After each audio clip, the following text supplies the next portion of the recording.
Je m'appelle Camille et j'ai 34 ans. En grandissant, il y avait une règle tacite chez moi que personne ne formulait jamais à voix haute, mais que tout le monde suivait comme parole d'évangile. Mon frère Maxime passait avant tout, toujours. Quand j'avais 12 ans et qu'il en avait 15, il a embouti la voiture de papa dans une boîte aux lettres et a reçu un nouveau smartphone en guise de cadeau d'excuse pour le stress causé par l'accident. Quand je rentrais à la maison avec d'excellents bulletins et les félicitations du jury, ma mère hochait la tête et me demandait si je pouvais aider Maxime à faire ses devoirs. Ce n'était pas vraiment de la cruauté. C'était juste la gravité. Tout dans cette maison gravitait autour de lui. Le temps que nous devenions adultes, ce schéma ne s'était pas contenté de perdurer, il s'était calcifié pour devenir un gouffre énorme. Maxime a abandonné 2 projets de start-up différents, et à chaque fois, mes parents ont discrètement épongé les pots cassés. Ils ont payé son loyer à Paris pendant près de 3 ans pour qu'il puisse se trouver. Quand il a voulu acheter un appartement à 29 ans, mon père s'est porté garant pour le prêt immobilier et ma mère lui a versé l'apport personnel comme si de rien n'était, comme si cela lui était dû. Quand son découvert bancaire a dépassé les 40 000 € à cause d'un investissement raté dans les crypto-monnaies, ils ont vendu un terrain familial qu'ils gardaient pour leur retraite afin d'effacer sa dette. Personne ne m'a demandé si c'était juste. Personne ne m'a jamais rien demandé. Je suis parti faire mes études et je ne suis jamais vraiment revenu, pas au sens propre du terme en tout cas. Je me suis construit une vie à plusieurs centaines de kilomètres de là, à Lyon, en faisant des heures pas possibles, en dormant plus d'une fois dans ma vieille Twingo pendant les premières années, en mangeant des pâtes au beurre pour pouvoir réinvestir le moindre euro dans une petite plateforme d'analyse e-commerce que j'avais commencé à coder dans mon studio. Je disais à ma famille que je travaillais dans le marketing. C'était la seule description que je leur ai fournie pendant près de 6 ans. En partie parce qu'ils ne posaient jamais de questions plus approfondies, et en partie, pour être honnête, parce que j'avais peur de ce qui se passerait s'ils savaient. J'avais vu ce qui arrivait aux échecs de Maxime. Je ne voulais pas savoir ce qui arriverait à ma réussite. L'entreprise a grandi doucement, puis d'un seul coup. À la 4e année, nous avions 11 employés. À la 5e année, nous avions signé des contrats avec 2 grandes chaînes de distribution. Au printemps dernier, un fonds d'investissement m'a approché avec une offre de rachat qui valorisait l'entreprise à 25 millions d'euros. Je l'ai refusé, non pas parce que je n'avais pas besoin d'argent, mais parce que je n'avais pas fini de la développer.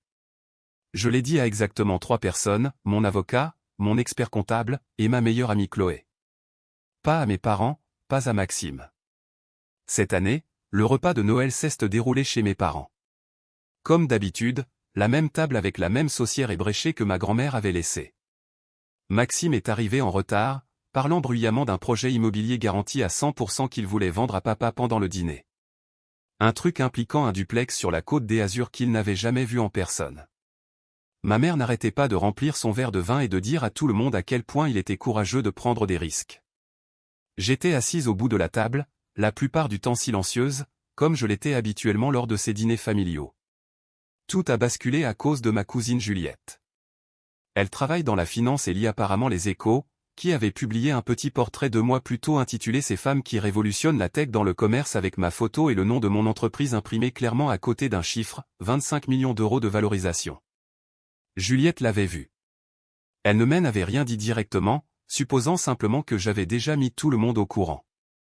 Au milieu du repas, en faisant passer le plat de gratin dauphinois, elle a dit, presque nonchalamment, « Alors, ça fait quoi d'être multimillionnaire pour Noël, Camille ?» La table est devenue silencieuse de cette manière si particulière le silence juste avant que quelque chose ne se brise. La fourchette de ma mère s'est arrêtée à mi-chemin de sa bouche. Mon père a reposé son verre lentement, comme si un mouvement brusque risquait de tout fracasser. Et Maxime m'a simplement dévisagé, son visage passant de la confusion à l'incrédulité, puis à quelque chose de beaucoup plus sombre. « De quoi elle parle ?» a-t-il dit, sans que ce soit vraiment une question. Je n'ai même pas eu l'occasion d'adoucir le choc.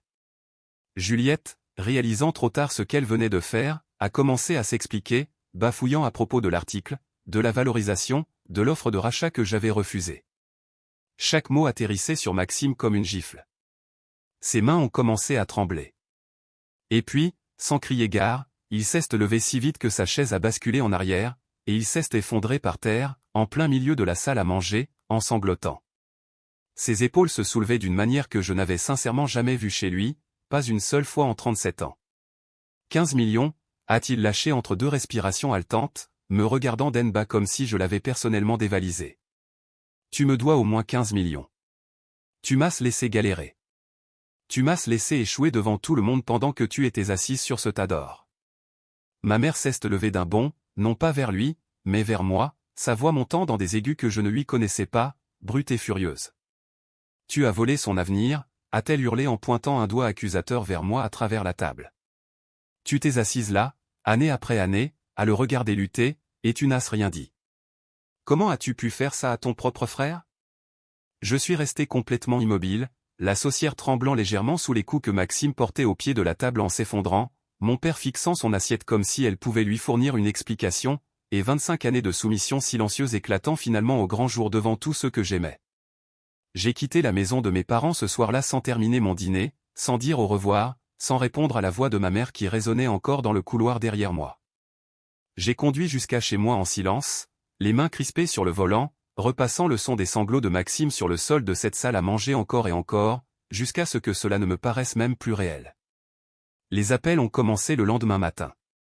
Ma mère d'abord, la voix plus douce maintenant, presque suppliante, me disant que Maxime n'avait pas dormi, qu'il était humilié, que la moindre des choses était de réparer ça en l'aidant comme je pouvais clairement me le permettre. Puis mon père, plus mesuré mais tout aussi insistant, disant que la famille prend soin de la famille, et que 15 millions d'euros n'étaient rien pour quelqu'un qui possédait une boîte évaluée à 25 millions. Puis Maxime lui-même, alternant entre culpabilisation et rage dans le même message vocal, me disant que je lui étais redevable pour chaque année où il m'avait regardé faire semblant d'être fauché tout en prospérant en secret. Je n'ai répondu à aucun d'entre eux pendant 4 jours. Non par cruauté, mais parce que je ne savais sincèrement pas quoi dire à des gens qui avaient passé 3 décennies à considérer que ma réussite leur appartenait à la seconde où elle devenait visible. Le 5e jour, ma tante a appelé pour me dire que toute la famille élargie avait entendu l'histoire, transformée maintenant en quelque chose de bien plus laid, j'aurais caché des millions tout en laissant mon propre frère souffrir, j'étais égoïste, froide, ingrate pour tout ce que mes parents avaient sacrifié. Ce mot, sacrifié, est ce qui a finalement déclenché quelque chose en moi. Car voici ce qu'aucun d'entre eux ne savait. 2 ans plus tôt, le magasin de bricolage indépendant de mon père était à 6 semaines de la liquidation judiciaire. Il avait contracté un prêt professionnel adossé à la maison familiale pour maintenir l'activité après une mauvaise année de stock, et les échéances avaient silencieusement dépassé ce que le magasin pouvait couvrir. Il n'en avait jamais parlé à personne en dehors de la banque. Je ne l'ai découvert que parce que j'avais encore accès à un vieux compte joint datant d'il y a des années, un compte que personne n'avait pris la peine de fermer, et j'ai remarqué que les avis de découvert s'accumulaient. Je ne l'ai pas appelé. Je n'ai posé aucune question. J'ai créé une SASU via mon expert comptable, totalement distincte de mon nom, et j'ai commencé à couvrir le déficit chaque mois, discrètement, automatiquement, pour que le magasin survive et que mes parents ne sachent jamais à quel point ils avaient frôlé la ruine. 1 an plus tard, quand les remboursements du crédit immobilier de Maxime ont commencé à poser problème suite à ses pertes en crypto, j'ai fait la même chose pour lui aussi, en acheminant des paiements partiels via la même entité anonyme, pour que la banque ne lance pas de procédure de saisie. Je n'ai jamais parlé à âme qui vive, sauf à mon avocat. Je ne voulais pas de reconnaissance. Je ne voulais pas qu'il sache que c'était moi, parce que j'avais appris depuis longtemps qu'être celle qui est dans cette famille ne vous attire pas de la gratitude, cela vous attire une facture. Alors, quand ma mère a hurlé que j'avais volé l'avenir de Maxime, quand il s'est assis là à exiger 15 millions d'euros comme si c'était une dette que j'avais esquivée toute ma vie, quelque chose en moi est devenu très calme et très clair. J'ai appelé mon expert comptable le lendemain matin et je lui ai dit d'arrêter les virements. Tous. Immédiatement. Je n'ai dit à personne ce que j'avais fait ni ce que je venais d'arrêter de faire. J'ai juste attendu. Cela a pris environ 5 semaines. L'organisme de crédit de Maxime a envoyé une mise en demeure avant saisie. Le genre de courrier qui fait l'effet d'une bombe quand on n'a jamais eu à en lire un auparavant. Le prêt du magasin de mon père, n'étant plus silencieusement subventionné, a accusé 2 mensualités de retard et la banque a appelé directement cette fois-ci. Plus aucun matelas de sécurité pour amortir le choc. Ma mère m'a téléphoné en panique pour me demander si je connaissais quelqu'un dans le milieu bancaire qui pourrait les aider. Totalement ignorante du fait que la bouée de sauvetage anonyme sur laquelle il vivait depuis 2 ans avait simplement disparu, et que cette bouée de sauvetage, c'était moi depuis le début. Je lui ai dit la vérité. Toute la vérité. La société de gestion, le magasin, le prêt de Maxime, les 2 années de soutien silencieux pendant qu'il me traitait d'égoïste à chaque dîner de famille que je ratais parce que j'étais trop occupé à construire quelque chose qu'il refusait de prendre au sérieux. Il y a eu un long silence au téléphone. Le genre de silence où l'on peut entendre quelqu'un recalculer l'intégralité d'une version des faits qu'il avait cru sans se poser de questions. Mon père a appelé une semaine plus tard et, pour la première fois de ma vie d'adulte, il ne m'a rien demandé. Il a juste dit qu'il était désolé, qu'il ne savait pas, qu'il aurait dû poser plus de questions avant de croire le pire à mon sujet. Maxime n'a jamais appelé, pas directement, bien que j'ai appris par ma mère qu'il était à nouveau fou de rage. Cette fois-ci parce que le filet de sécurité qu'il ignorait posséder s'était envolé. Je ne leur ai pas donné les 15 millions. Je n'ai pas non plus relancé les paiements anonymes. Ce que j'ai fait à la place, c'est m'asseoir avec mon père, juste nous deux, et l'aider à refinancer le prêt de son magasin dans les règles de l'art, à son nom, avec des conditions qu'il comprenait et qu'il pouvait réellement honorer. J'ai aussi proposé quelque chose à Maxime. Pas un chèque, mais une vraie conversation sur ce à quoi ressemble la véritable responsabilité financière, s'il veut un jour la prendre. Il n'a pas encore accepté mon offre. Peut-être qu'il le fera un jour. Ce que j'ai appris à travers tout cela, c'est que l'amour sans limite n'est pas de l'amour.